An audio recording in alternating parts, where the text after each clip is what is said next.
Hello guys, तो कैसे हो आप सभी का अपनी इस प्यारे से यूट्यूब नीति हिंदी मीडियम के चैनल में बहुत बहुत स्वागत करती हूँ। आज हम अपना सेकंड चैप्टर जूलॉजी का देखने जा रहे हैं, श्वसन एवं गैसों का विनिमय। इसमें हम सबसे पहले जानेंगे कि जो हमारे अंदर भोज्य पदार्थ होता है उनका हम पाचन कैसे करते हैं। तो हम सबसे पहले जो भोज्य पदार्थ होते हैं उनको ग्रहण करते हैं और जो भी एंजाइम हमारे शरीर में उपस्थित होता है उनके द्वारा उनको अपचयित किया जाता है और उसको अपचयित करने के बाद जो उससे आवश्यक ऊर्जा प्राप्त होगी उसको हम प्राप्त करेंगे और शरीर में आवश्यक कार्यों के लिए उन ऊर्जाओं का प्रयोग करेंगे, जैसे गमन चलन आदि के लिए। श्वसन यानी ब्रीथिंग क्या है, तो वातावरण से ऑक्सीजन को शरीर के अंदर लेना और कार्बन डाइऑक्साइड को शरीर से बाहर निकालना ब्रीथिंग यानी श्वसन है। जबकि श्वसन रेस्पिरेशन क्या है, जो हम भोज्य पदार्थों को ग्रहण करते हैं उससे जो ऊर्जा प्राप्त होती है उस ऊर्जा का प्रयोग हम जो अपने शारीरिक कार्यों के लिए करते हैं उसे श्वसन यानी रेस्पिरेशन करते हैं। एनसीईआरटी कहती है कि श्वसन एवं श्वसन एक है, जबकि वास्तव में श्वसन जो है वो श्वसन की प्रक्रिया का मात्र एक चरण है। आइए श्वसन देखते हैं। तो सबसे पहले हम वायुमंडल से जो ऑक्सीजन है उसको अंदर लेंगे और कार्बन डाइऑक्साइड को बाहर निकालेंगे। दूसरा, हम गैसों का विनिमय करेंगे कोशिकाओं व केशिकाओं के बीच। तीसरा, हम गैसों का विनिमय करेंगे शरीर के अंदर यानी कि रक्त में। चौथा, हम करेंगे गैसों का विनिमय कोशिकाओं एवं केशिकाओं के बीच में। और पाँचवा जो है वो कोशिकीय श्वसन करेंगे हम शरीर के अंदर कोशिकाओं के मध्य। ठीक है, श्वसन एवं श्वसन की प्रक्रियाओं में हम डिफरेंट देखते हैं कि क्या क्या अंतर होता है। तो श्वसन क्या है, श्वसन एक भौतिक प्रक्रिया है। इसके द्वारा ऑक्सीजन को लिया जाता है, कार्बन डाइऑक्साइड को निकाला जाता है, ऊर्जा का प्रयोग होता है, वायुमंडल व फेफड़ों के बीच में होता है। और इस प्रक्रिया में दो चरण होते हैं, एक अंतर श्वसन, दूसरा अवनीय श्वसन। इसके बाद हम श्वसन यानी रेस्पिरेशन देखते हैं। तो श्वसन एक जैविक प्रक्रिया है, जो रासायनिक प्रक्रिया बायोकेमिकल है। अवशोषित भोज्य पदार्थों को तोड़ करके हम ऊर्जा प्राप्त करेंगे। तीसरा, ऊर्जा का उत्पादन इसमें होता है, ऊर्जा को खर्च नहीं किया जाता।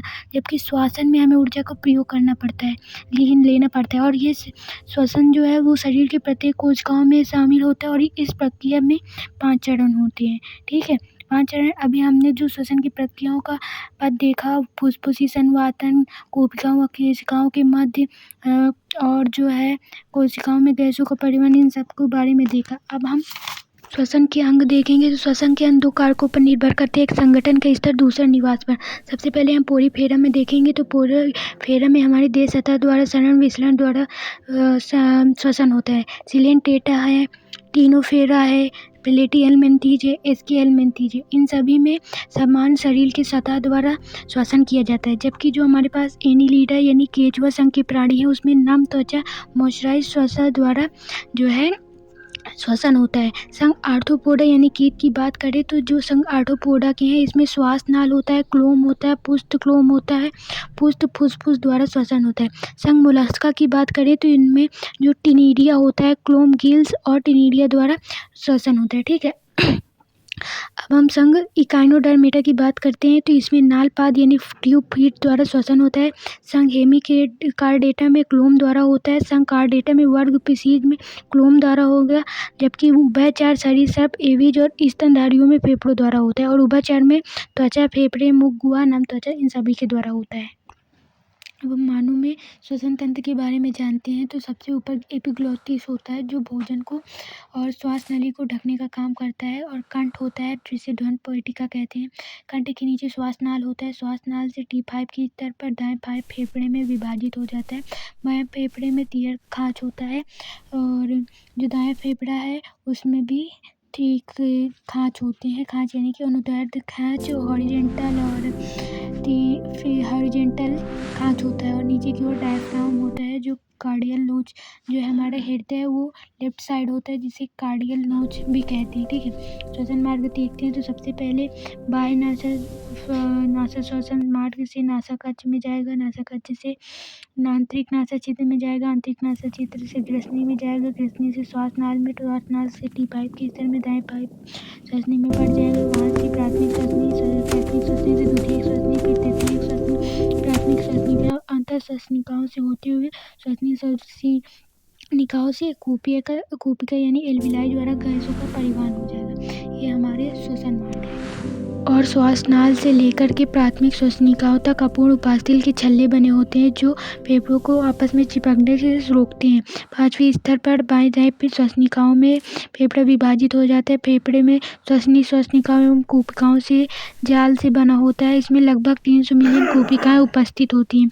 श्वास नाल से जैसे कि हम मानव श्वसन तंत्र देख लिए, श्वास नाल से प्राथमिक श्वसनीय पीठ, द्वितीयक श्वसनीय पीठ, तृतीयक श्वसनीय पीठ, प्राथमिक श्वसनिकाएं, अंतस्थ श्वसनिकाएं होती हैं और कोशिकाओं द्वारा गैसों का परिवहन होता है। जो हमारे फेफड़े का अंतरंग फुफ्फुस आवरण है वो फेफड़ों की सतह से संपर्क में रहता है। जो फुफ्फुस और जो अंदर की ओर फुफ्फुस आवरण होता है वो बच्ची गुहा के संपर्क में रहता है और फुफ्फुस आवृत द्रव्य जो है वो दोनों आवरणों को आपस में चिपकने से रोकती है। फेफड़ा एक वायुरोधी कक्ष में उपस्थित होता है। फेफड़ों की व्यवस्था बच्ची गुहा में होती है और इस प्रकार से होती है कि बच्ची गुहा के आयतन में होने वाला परिवर्तन सीधा फेफड़ों में असर डालता है। फेफड़ों में अपना आयतन बदलने की क्षमता नहीं होती। ठीक है, वक्षीय गुहा की सीमाएं क्या है? तो अग्रभाग में क्लेविकल कॉलर अस्थि उपस्थित होती है, पश्च भाग में डायाफ्राम उपस्थित होता है, अधर वेंट्रल साइड में उरोस्थि व पसलियां होती हैं, पृष्ठ डोर्सल भाग में वक्षीय कशेरुकी व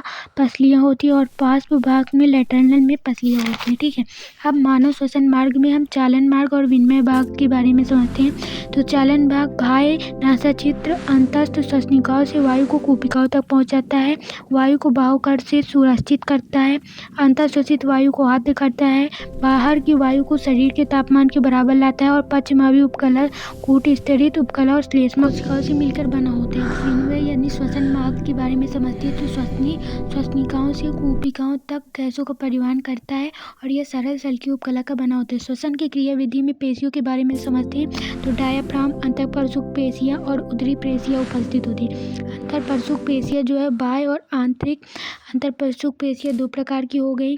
श्वसन जो सामान्य प्रकार का होता है उसमें डायाफ्राम और ईआईसीएम यानी इंट्रल मास्कुलर रेस्पिरेशन होता है और बलपूर्वक श्वसन में डायाफ्राम, ईआईसीएम, आईआईसीएम और उदरी पेशियां सारे रोल करते हैं।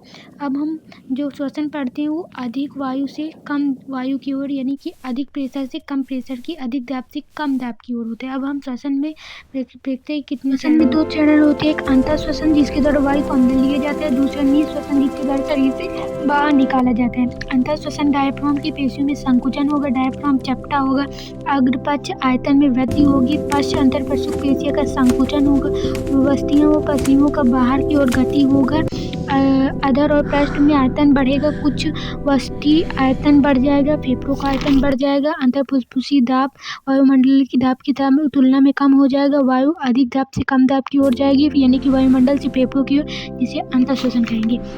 अब हम नीर श्वसन जिसके द्वारा वायु को बाहर निकाला जाता है उसको समझते हैं। तो इसमें हमारी डायाफ्राम पेशियां चपटी हो जाएंगी, शिथिलन हो जाएगा, डायाफ्राम गुंबदाकार हो जाएगा, अग्रपक्ष आयतन में वृद्धि होगी, ईआईसीएम जो है वो शिथिल हो जाएगा, अंतःपरशुक पेशियां यानी कि रोस्ती व पेशियां नीचे व अंदर की ओर आएंगी, डायाफ्राम आयतन बढ़ जाएगा, कुछ वक्षीय आयतन घट जाएगा और अंतःफुफ्फुसी आयतन भी घट जाएगा।